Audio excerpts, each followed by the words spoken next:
Good evening and welcome to Leicester Fan TV. Simon here with you tonight for half an hour. I'm going to talk through a little bit about the Southampton game at the weekend, and we'll move on to Forest away on Sunday, the local derby, and get your thoughts on that. Obviously on my own tonight, so get your comments in, get your thoughts in, join in with the debate, and yeah, let's have a good rattle through a few of the things that are going on in and around the club at the minute. So. If we start with the Southampton game at the weekend, obviously a win, pleasing at last. Must have been a big relief for Ruud van Nistelrooy and the team to finally get that home win and get 3 points on the board and put a victory against the record this season. It's been a long time coming at home. Was that a better performance?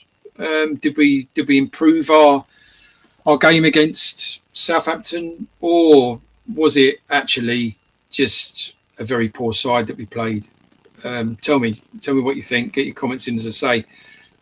For me, I think Southampton, certainly the second time, obviously the first time away, a different game, got that late winner right at the end of the game.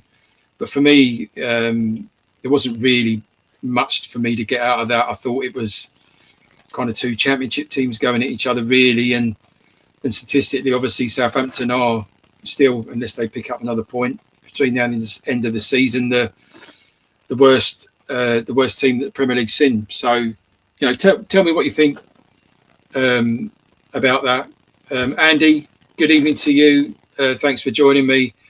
You're saying until you watched Southampton, I didn't realise there was a worse team than us. Yeah, I'm with you there, Andy. I think I kind of went into the game at the weekend not really knowing what to expect. Obviously, we've not been great this year, and Southampton have obviously kind of lingered below us all season. It actually turned out that they are a worse side than us, and they're clearly in a worse state than us this season. And we dominated that game for large periods unchallenged, and with Ayew's goal, the free kick, he kind of smashed it into the wall, and the Southampton defenders all kind of stood there like statues and just waited for Ayew to smash it in the corner. We've not had opposition like that much this season, and some of the mistakes they were making kind of felt like quite similar to the mistakes we've been making this season. Tell me what you think about the Southampton game. Tell me what you think about our performance. Obviously, Vardy got that goal, which puts him one away from that magic 200. We'll talk about that a little bit more later on in the show, but that was pleasing to see, and his finish was outstanding. Real natural, instinctive striker's finish. So what does that game tell us about next season? Does that tell us that we're able to compete in the Championship? How many of those players will be still at the club next season? And what's that going to look like? I'd be interested to hear your thoughts and get your comments in and tell me what you think. Terence, good evening to you. You're saying we dominated the game, so probably buy some more defenders off them. Yeah, I see where you're going there, Terence, with our Vestergaard stroke Bertrand signing after from the defence we beat 9-0. I get where you're going. Let's hope we don't start hoovering up any players like that again moving forward. Yeah, so it'd be great to hear what you think. At the weekend, we've got Forest away Sunday. Big local derby. Lots of local pride at stake. I'm sure lots of you that live locally work with Forest fans, and they'll be keen to get in your ribs. I would suggest it's an important game for both sides this weekend. Obviously, Forest are sixth. They sit in there in a nucleus of teams that can get Champions League football this season, and their form of late, and if I just check the stats, they've not had a lot of form in the last 5 games. I think they've won only one of their last 5 games. And they drew against Crystal Palace, I believe, last weekend away. So they're kind of spluttering into the end of the season. It's very tight underneath kind of 2 leaders of the league this year. They're going to be desperate to pick the points up to get themselves Champions League football next season. And if, like I say, if you work with any Forest supporters, I'm sure they'll be ribbing you about booking their flights and accommodation for Champions League games next season. I know I've had a bit of that this last week or so as myself. So, what's your thoughts? We're coming into it off the back of a win. Again, from memory, the last time we won 2 league games in a row in the league was back in October last year. It's been a long time since we strung two wins together. So it's an opportunity for the club to show, or the players to show, some grit, some determination, to show some consistency. It's an opportunity for the rest of the team to get Vardy over the line of that magic 200. You could tell from the game at the weekend how delighted the rest of the players were for Vardy when he got that goal, and it's clear that they're really eager to help him get that 200 mark. So, tell me what you think about that game. If you're going, tell me what you're expecting from us this weekend. And he's saying until the season is over and they've got rid of the deadwood and signed some new players, you can't really gauge where we're going to finish. But I think playoff is minimum we want to achieve. Yeah, I'm with you, Andy. I think it's difficult to kind of get an idea of where we're going to fit into next season. Championship's changing a little bit for me in terms of over the last few seasons, a bit like the Premier League, where there's obviously a growing gulf between the teams that come up and the rest of that league now. Feels a little bit similar to the Championship. There's a nucleus of teams down the bottom that aren't really competing with the rest of the league anymore, whereas it was a few seasons ago, it was a lot tighter all the way through, and teams could almost take points off each other every week, and it depended on who turned up on the day, really, and etc. So I agree with you, Andy. It's difficult to kind of get a gauge, and there's so many kind of parameters in it. Who's going to be the manager? Who's going to stay? Who's going to go? What are we going to look like next season? What opportunities are there going to be for a manager to reinforce that squad, or to mould it into what he wants, if it's Van Nistelrooy or someone else? It's all very vague, and I'll be honest with you, it feels a little bit distant, in terms of ownership and fans in the, after that relegation was sealed. There wasn't really anything from the club. There wasn't any dialogue or statement or ideas or any sort of plan really coming in to give us as fans an idea of what the intentions of the club were. Are we going to go straight for trying to get back up, or are there financial restrictions on that? It's all very cloudy. It's probably the right way to describe it, and that's difficult as a fan to try and understand what's to come, I guess. Obviously, Chris Wood is likely to play at the weekend for Forest, former Leicester player. I remember him personally fondly from that Premier League promotion season under Nigel Pearson, and that goal at Burnley, which was an amazing goal, and kind of sealed our promotion. It'll be, obviously we would play Chris Wood played against us back in the home game, which we lost at home, and he scored those goals. And you can tell with Chris Wood now, there's not a lot of love or loyalty for our club. He's played the majority of his football elsewhere now, and it's moved on. But I still remember that spell that he had with us fondly, and obviously he'll be against us, so it's always galling when an old former player plays against you and scores. It always makes you feel a bit rotten, doesn't it? David, good evening to you. Thanks for joining me, and thanks for commenting. I hope we don't get hit with a point deduction from PSR. I hope we can rebuild and use some of our homegrown talent. David, I'm with you. It's, again, a little bit vague as to what the EFL have got in store for us. Obviously, there was that whole scenario where they were trying to levy a points deduction against us in the Championship winning season 4 last. And then we found loopholes that got us out of that, and that didn't happen. There were then rumours that there was some kind of penalty waiting for us if ever we went down. Again,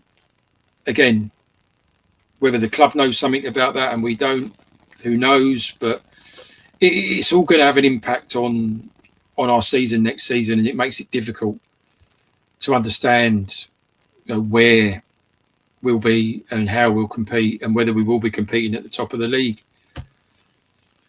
Andreas, good evening to you again. Thanks for joining me. I appreciate it. Who do you want next as manager? I think you're saying there. I'll throw that out to all of you watching tonight. Who do you want as manager? Do you want Ruud van Nistelrooy to stay? Do you feel like, because the club didn't give him the opportunity to buy some players that were more in the style and the ideas that he wanted to kind of play with in terms of system and style, that he didn't really get a fair crack of the whip this season? I think most people would say, based on the record that he's had this season, most managers would have been sacked, let's be honest. But for whatever reason, it might be either loyalty or financial reasons, Van Nistelrooy remains and he still remains. Terence is saying he fancies Danny Rowe as manager. Yeah, maybe. I mean, looking around the net, there's obviously rumours about our next manager. The one that seems to be floating around this last kind of 48 hours is Liam Manning of Bristol City. And obviously, Bristol City are in the playoffs in the Championship, and that gets played out at the end of this week. So, if Bristol City end up getting promoted, I'm quite sure we're not getting their manager. But if they end up, is that the right thing to do? You tell me what you think. Is going for a successful Championship manager the right thing to do? Should we go down the Maresca route again and look for a kind of talented up and coming manager that's got something to prove? And there's no doubt that Maresca did a great job of kind of using us as a vehicle for his own career in terms of demonstrating what he was capable of, and Chelsea soon come along and hoovered him up. So for me, I don't bear any grudge with that, because we profited from his ambition, in terms of getting promoted. So is that a better way to go? There's lots of options, and obviously there's managers like excuse me, Sean Dyche, who are out of work and apparently live fairly locally to Leicestershire, that might potentially be a fit in terms of having a kind of understanding of getting promoted out of the Championship, and also moving in potentially to a Premier League scenario, would end up then being able to have that experience if and when we ever got promoted again, hopefully next season, but it's difficult to tell. Tell me what you think about that whole scenario. It was something I wanted to bring up, and I think there's a broad spectrum of ways you could go there in terms of strategy with that. And I think maybe what we didn't take into account this summer just gone when we hired Steve Cooper was that club had been so heavily moulded around Enzo Maresca in the season before, in terms of the personnel and the coaching staff and the setup of the club. Steve Cooper's kind of football philosophies and style just were a little bit, really, for me, at odds with what we've got or what we had at the time. And I think maybe that was some of the reason why some of the players at least struggled to acclimatise to what was a very different way of going about winning a football match. And he's saying we need a manager who can get us out of the Championship and also take us further in the Premier League. It's Lee Carsley for me. Yeah, I mean, Lee Carsley has done a decent job with the England under-21s. Andy obviously had that brief spell as a kind of caretaker manager of the main senior team, and made a few mistakes in there, in that Greece game, if you recall. And he tried to maybe force too many attacking players onto the pitch, and we got caught out, and it was a difficult game to watch. But by and large, he's clearly a talented up and coming manager. So yeah, I could see the sense in that and the reason that the club might do that. Absolutely. David is saying our club's wage structure is the major problem. Players on stupid wages and don't even get in the first team. Defo need to get rid of the deadwood. Yeah, I think David, that will probably happen by design. There's some players in there for me personally this season that have been disappointing. Wout sticks out in my mind as someone who's been quite disappointing for me this year in terms of the way he's played for the club. I think by design, players like that will be all over their agent and moving on to a top flight club, probably outside of this country, abroad, and and looking to play potentially top level football at what is a lower standard. Let's be honest. I think there's a few like that. I put Samari in that bracket. I think Wilfred Ndidi will move on.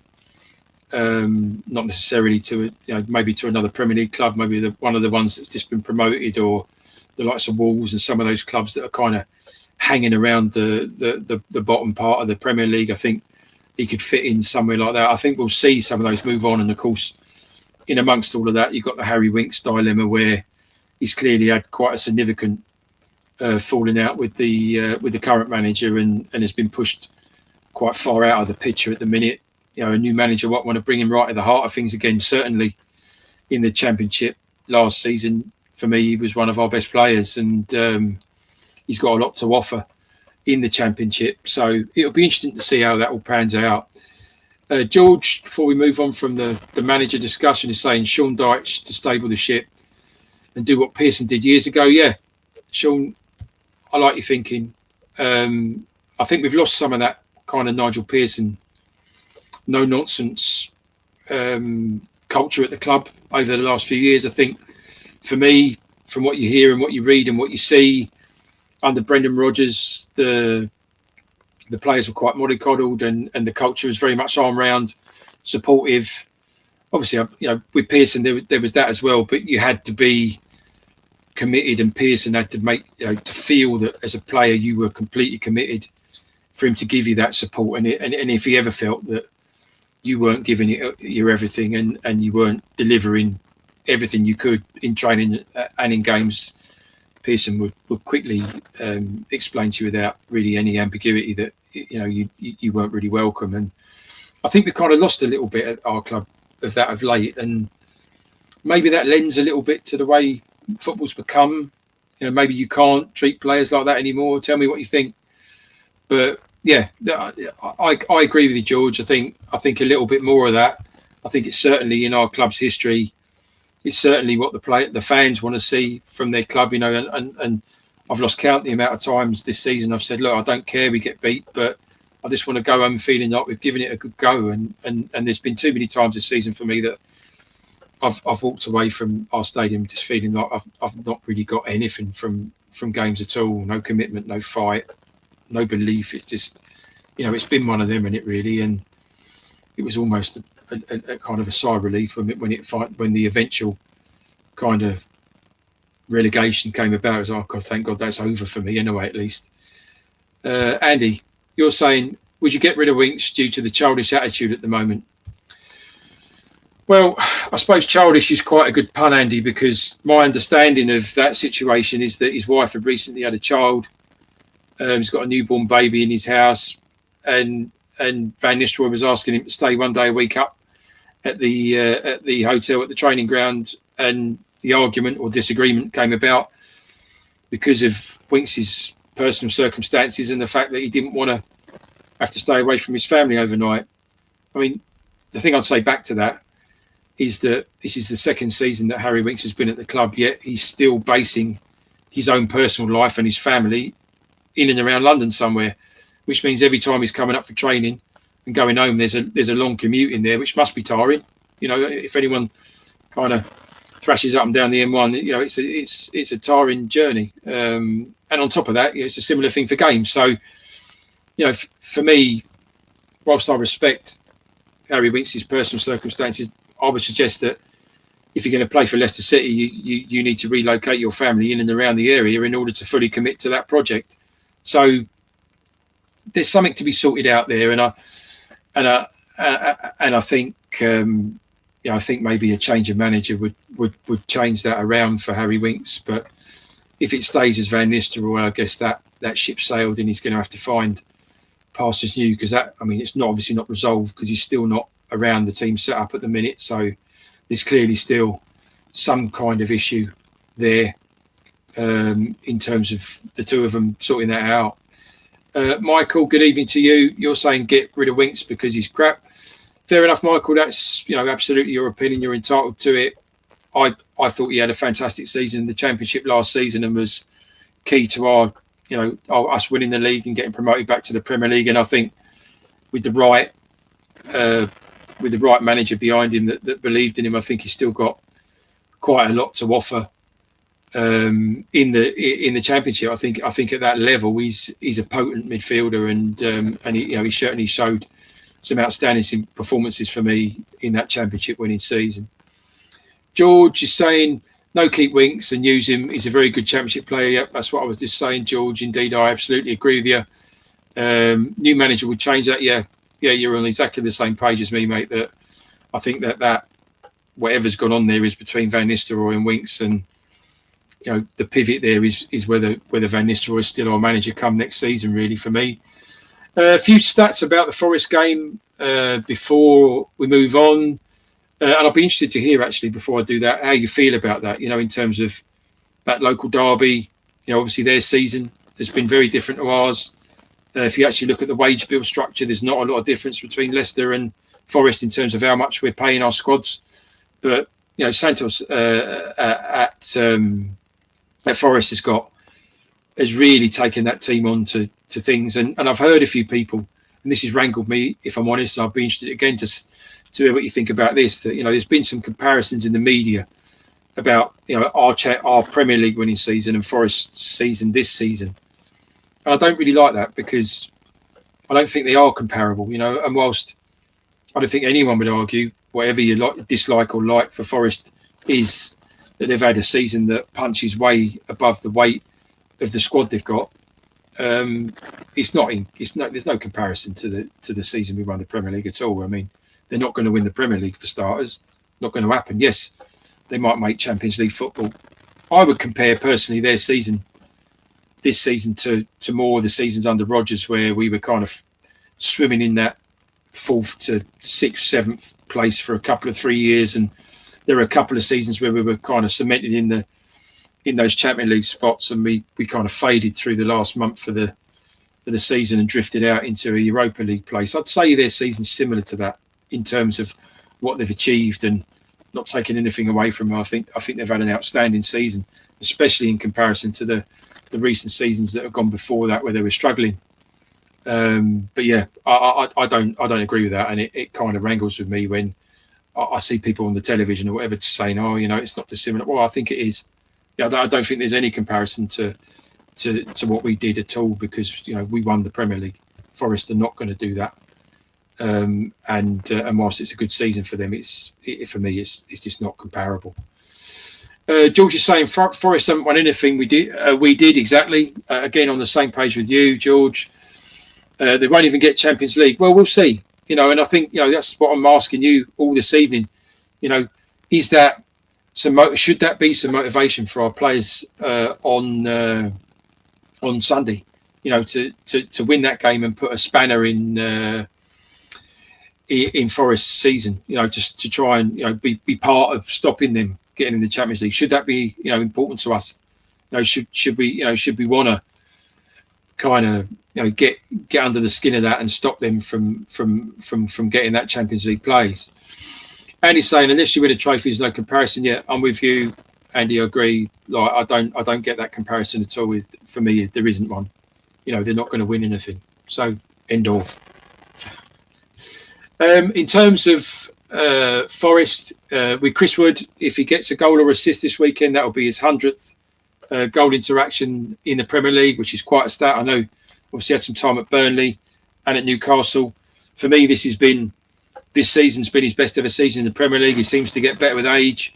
Always had a lot of time for Chris Wood, because he had that ability with his head and his feet, and it was a shame that Pearson that promotion year couldn't keep him at our club. I think he would have probably had a long and successful career with us. But he was young and hungry and wanted Premier League football, and Pearson couldn't promise him that. And it's all history now. Ajoa came in, he did a job. He did that kind of Chris Wood job instead, and he did a very good job of it. So, it's one of them where But I still remember him fondly from that that Championship, winning season. So our stats at the City Ground are pretty poor. I had a look at those before I came on tonight. The last time we won, I was actually there. I remember going. It was the promotion season up to the Premier League. In fact, I'm sure I can remember Anthony Kanokar scoring in that game, and he jumped on the advertising audience right in front of us all in the away end, and it was all going crazy because number one, we'd beaten Forest, and number two, it was towards the end of that season from memory, and we were getting closer and closer to achieving the goal of getting up, and it was a great day out. I remember it well. But that is from the stats I had a dig about on before I came on earlier. The only time we've won at the City Ground against Forest in the league in 18 attempts. So our record at their ground, regardless of our poor form this season, has been pretty poor. So I'll be interested to hear what you think the score will be. If you've got any comments or ideas on what you think the score will be this weekend, whether we can carry that momentum from the Southampton win into the game on Sunday, drop that in the comments, and I'll share it out there. Tell me what you think, how it's going to play out.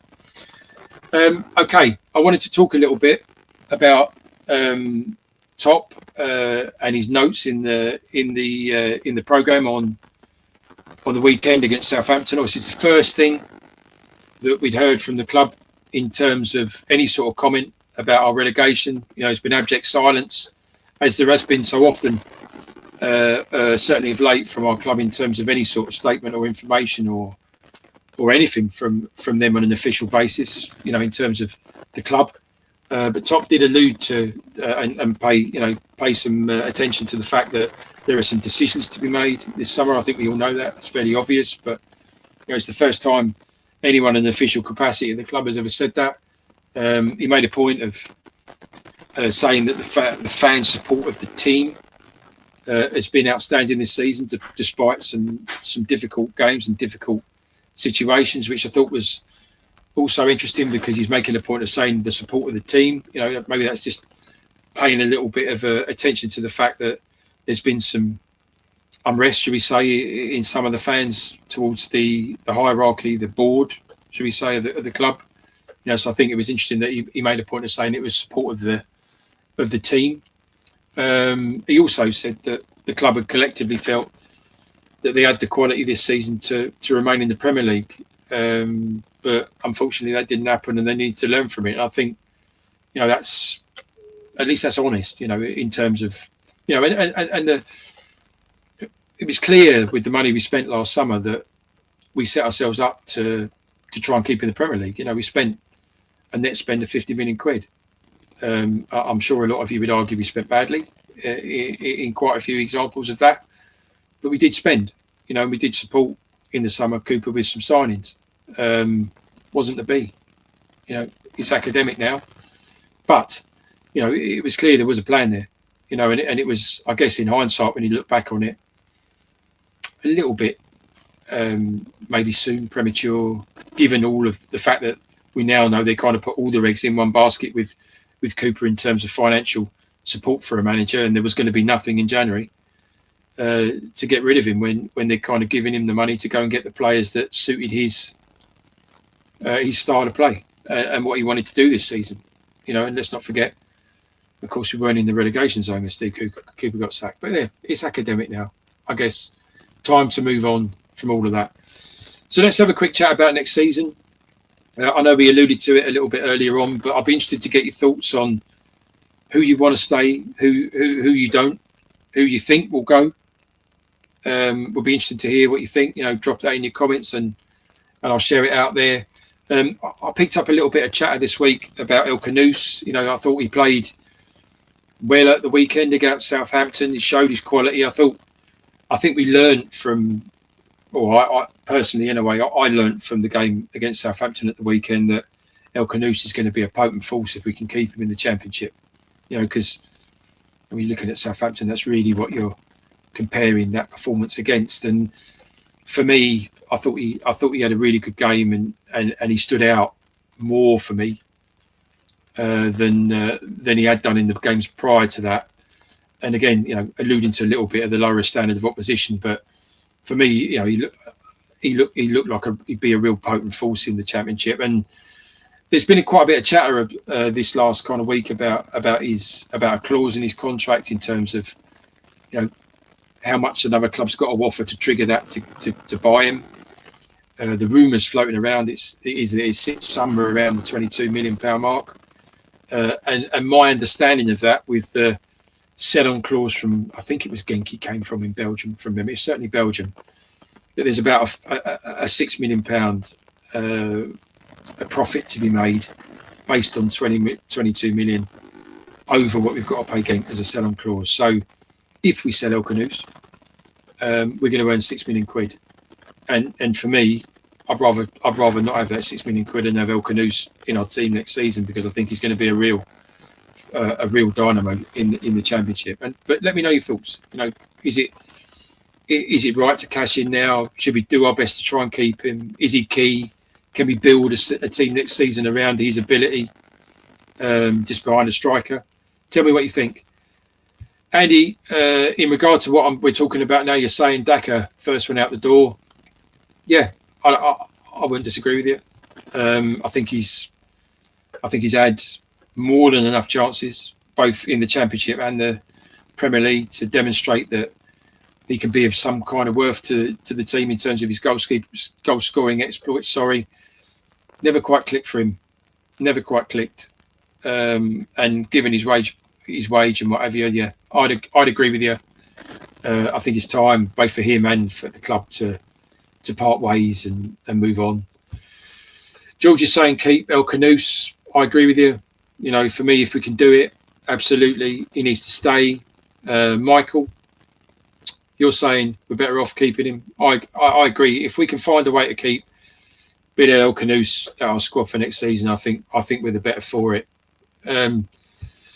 George, spine of our team for next year: Ben Nelson, Connor Cody, Harry Winks and Oliver Skip, Steffi Mafadidi, Abdul Fataru, and of course Fataru, George, and he's someone that's kind of been forgotten about, really, because he's been injured for so long, and you can't help but wonder if he'd been fit this season, whether the season had gone quite the same as it did. I'd certainly say we'd have a few more points than we've got. How many is open for debate, but I think that was a blow, because in those cameos he showed earlier on in the season before he got injured, he caused some teams some terrible trouble, and it was such a shame when he got ruled out for the season. So I'd agree with you, he's key next season, and we'll probably get away with that one because he's gone under the radar this season and not really demonstrated he's a Premier League player, bless him, because he's not had a chance. El Khanous, yeah, I agree, I'd love to keep him. New Vardy, yeah, and alluding to what Andy was saying, if we're gonna, we're parting company with Jamie Vardy. If we're also parting company with Patson Daka, well, we need two strikers, don't we? We need two strikers in the squad to fill the breach.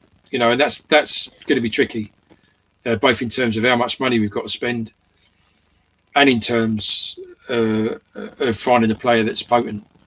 Both of those together, I could bring Tom Cannon up and the fact that we sold him in January, but I think we've been there and done that in the past, and I still don't see the sense in that, given we were likely to be in the Championship, and for me, he would have been a starter for me next season, and he wouldn't have cost a penny because he was already at the club. So it's academic, I guess, but there we go. Right, before I go, last topic I want to talk about briefly with you is Vardy. Obviously, it's the big thing now for us as Leicester fans. It's the last thing that's left.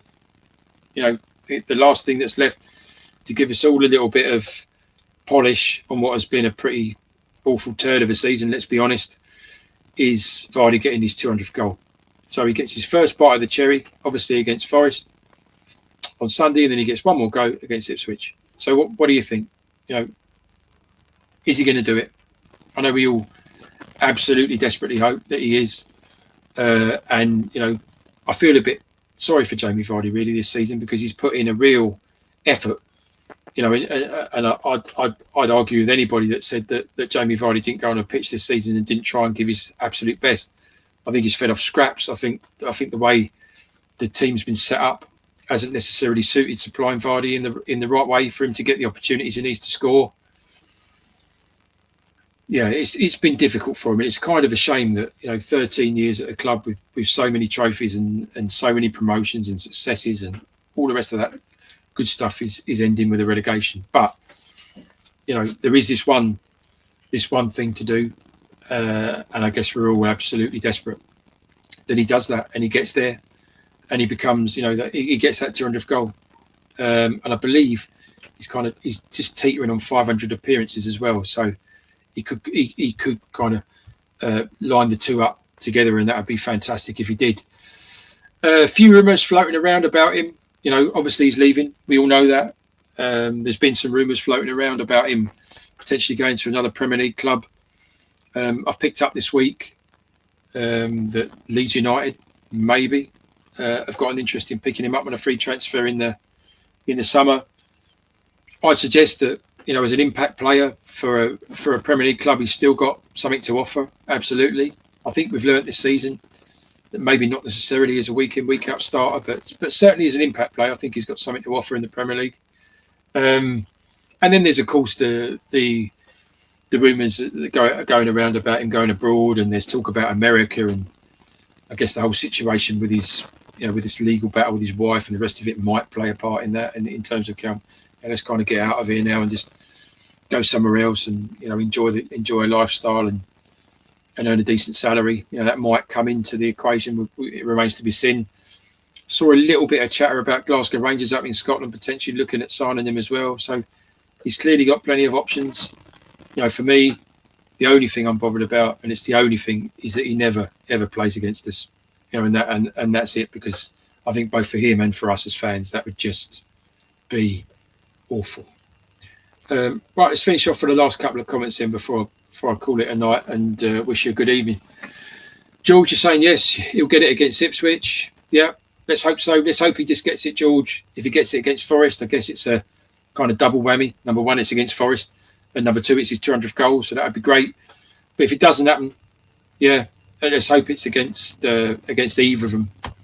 Andy, you're saying let's hope it's against Forest in front of their fans. I agree, and obviously with Vardy's history of goal celebrations, Andy, I'm quite sure he'd take great pleasure in rubbing that right in to the Forest fans if he gets that 200th goal against them. Right then, I think that's it from me. We're there. I appreciate you joining me. Been on my own tonight. I hope you've enjoyed it. Thanks for joining in and commenting. That really helps me just to get the debate going. I appreciate you taking the time out to watch the show tonight. And yeah, enjoy. As usual, there'll be shows. Jamie on Sunday, Phil on Monday, myself back on Thursday, maybe with Jono, maybe without. Jono's just had a baby. Congratulations again, Jono. But yeah, great to see you again on our shows. Let's all hope for a win at the weekend. Take care all. Bye.